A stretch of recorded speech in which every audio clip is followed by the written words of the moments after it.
আপনাদের সাথে ইন্টারাকশনটা ভালো না ওর? হ্যাঁ তাহলে ওর চোখগুলো যে ইয়েলো আকার আর পুরা কাইল্লা। ও কাইলে হলে কি হচ্ছে আমাদের কলিজা প্লাটিনাম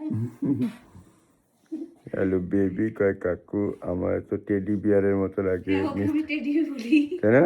ও টেডি ওই যে মিস্টার বিনের যে টেডি বিয়ারটা আছে না, হ্যাঁ সে কি পছন্দ করে মিস্টার বিন মিস সবকিছু কাটবে কিন্তু টেডির এই কাইটা মানে লাগেছে ঢুকাবে না আর ওই যে ওর মা এবং ওর ভাই একটা হুম এরা ওর হ্যাঁ, কাছে গেলে হিস করে, actually শুধু ওর কাছে গেলে কিন্তু ওর বোন যে ও তুমি না অ্যাকচুয়ালি মা এখন ওদের আর ইয়ে করতে চাচ্ছে না ফিট করাইতে চাচ্ছে না হিস করে গেলে বয়স কত হয়েছে?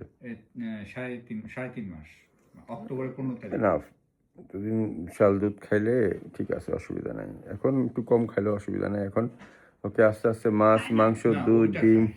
ওইটা 3 বেলা গরুর মাংস, খাসির মাংস, গরুর দুধ, মুরগির দুধ সব দিবেন। গরুর গোশত আসলে দেওয়া যায় সিদ্ধ করে কালকে দেখলাম হাড্ডি হ্যাঁ। খাচ্ছে আমি কিচেন থেকে কিমা করে আমি কিচেন থেকে ওদের মুরগি সিদ্ধ করে সব মধ্যে খাবে। রুমে রাখছে খাওয়ার রুমে রাখছে ওই যে আমাদের সবচেয়ে বেশি স্মার্ট আর হলো রোজ রোজ কিভাবে যেন একটা বের করে ফেলছে রোজ না অ্যাশ বের করে ফেলছে একটা হাড্ডি আমি দেখি ফ্লোরে হাড্ডিতে ওই প্রথম এই খাচ্ছে সে তো মহা উৎসাহ ওই হাড্ডির চারপাশে হাড্ডি নিয়ে তারপর আমি সবাইকে দিলাম সবাই আমরা খাচ্ছে যেটা করি ওই যে মুরগির মাংস